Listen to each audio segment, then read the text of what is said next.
In this lecture, I'm going to help you understand why we have two different rules to round numbers in operations from numbers we get from measurements we call significant numbers or significant digits. There's the precision rule and the accuracy rule that your teacher or I have talked about, but we can memorize all these to our heart's content, or we can try to understand them so they stay with us. So let's start with a couple of easy operations here. Let's take 1.1 and then add it to 1.11 and add it to 1.111.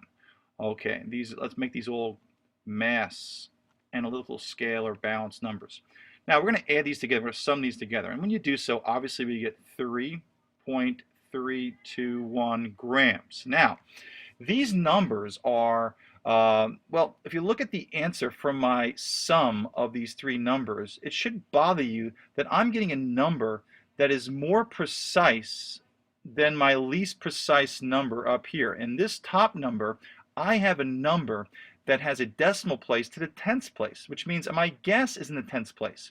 This number, guess, is in the hundreds, and this number, its guess, is in the thousandths. That means every measurement has a guess, and therefore the measurement error in these three numbers steadily increases as I go from top to bottom. This one has the greatest amount of error because the guess is in the tenths place. This one is the middle, and this one has the least amount. So this number added, to the other values, okay, this number that is being added to these numbers here, this is the weakest link. What I mean by the weakest link is it is negatively affecting the outcome of my overall answer. I cannot have an answer, as I just said, more precise than my least precise measurement that inflicts its impreciseness or lack of precision to these values. So my answer has to reflect, the least precise. So I round this to 1/10 place. So this becomes 3.3, and I get rid of this so that I'm not giving you a number that reflects more information than I really have. These two numbers, I cannot be very confident mean anything because, well, this addition of this amount of error, into this sum, really weakens the strength of belief that these numbers have true meaning. So I round off to the least number of decimal places to maintain the precision of my least precise device. Right? Because when you report 3.321, that's got 4 significant figures. That's telling me, well, they all came from a measurement device, but these are now calculations. And when I round with calculations, I have to make sure that my number, does not over or underestimate the type of device that was initially used to come up with this operation. So these were measured numbers. And when I calculate them and I come up with a number, they have to still be tied to the initial measurement. And because this measurement had the greatest uncertainty or the greatest error, my rounded off value is also going to have to reflect its imprecision, so I maintain 1 decimal place. Called the precision rule. So when I add or subtract, I'm doing a few operations, to get to eliminate, the numbers that no longer mean anything because I'm adding into a large error. I take away, the precision of the higher level precision instruments because the weakest link, now is determining the strength of my answer. We're only as strong as my weakest link. My number can only reflect the weakest precision.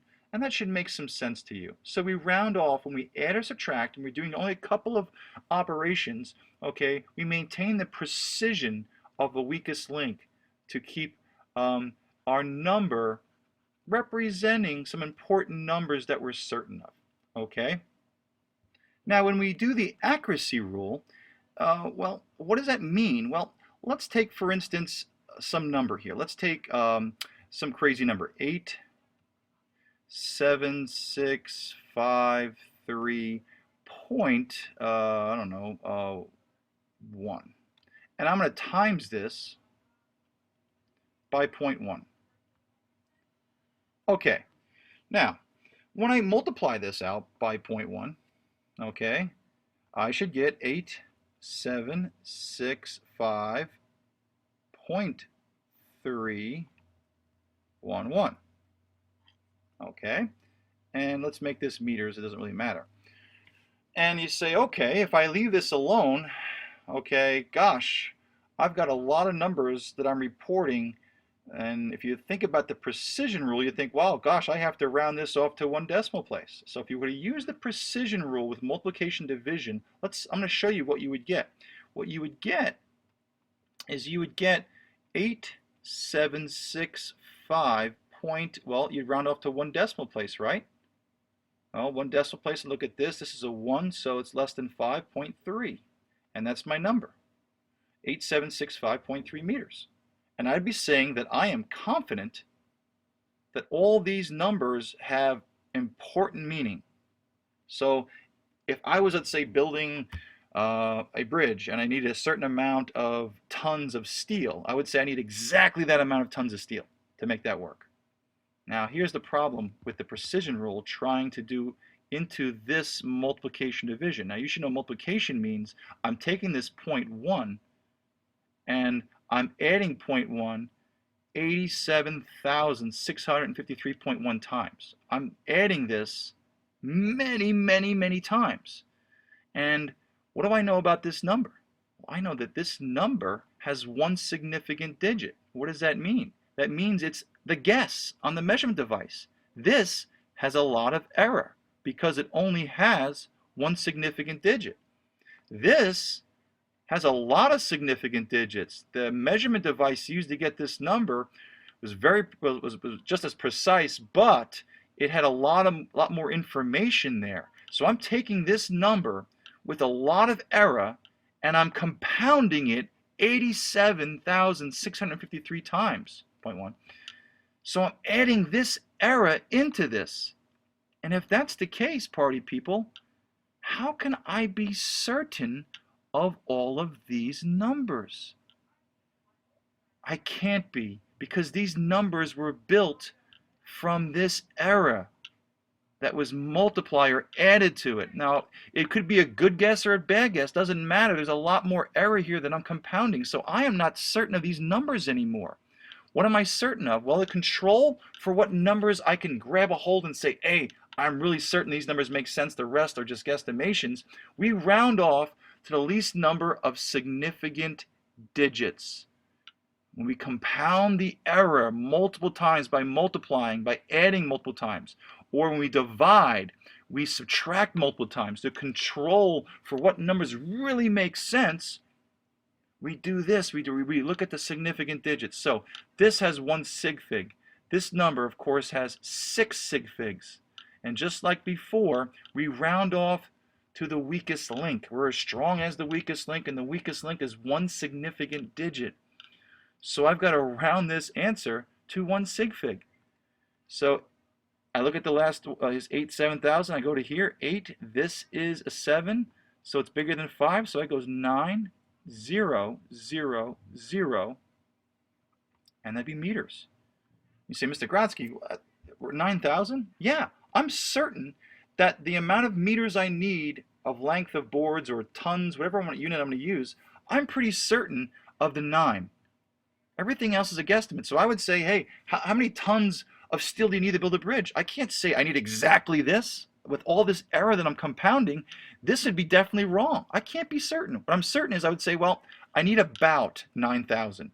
Based on this terrible measurement with 1 sig fig, it makes my answer be kind of weak. Now, we don't ever want to build a bridge and say, hey, we need about 9,000 tons of steel.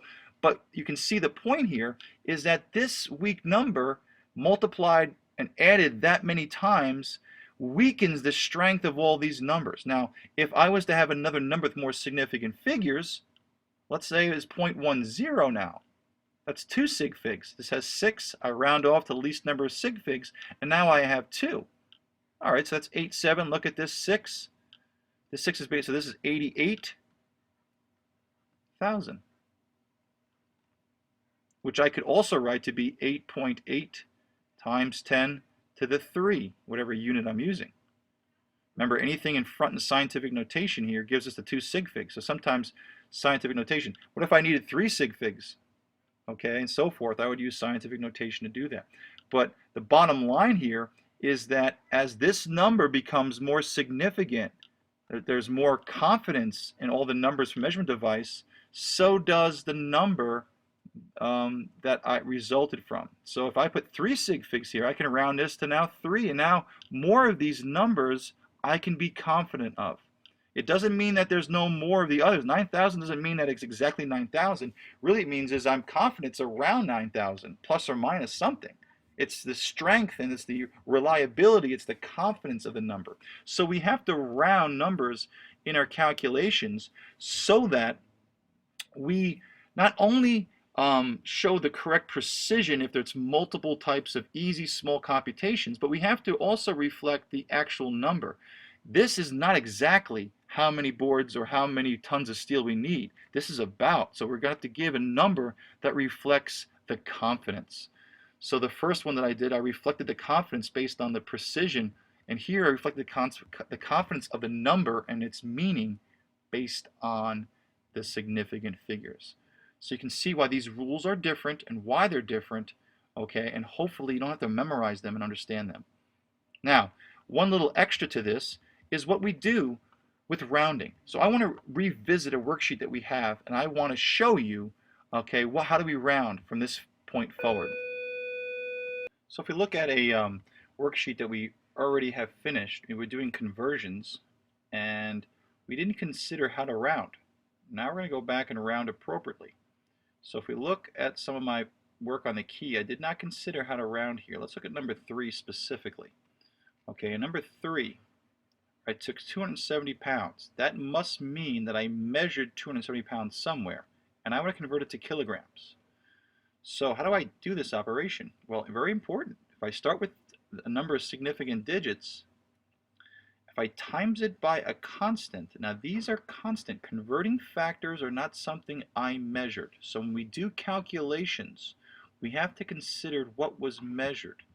So that worksheet we previously worked on, we're assuming everything that was measured.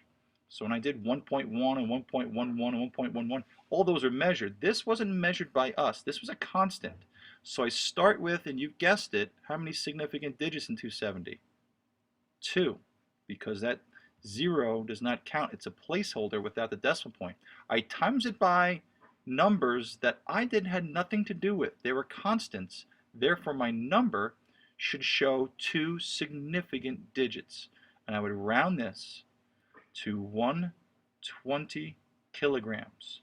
Notice this is not 120 point, that'd be 3.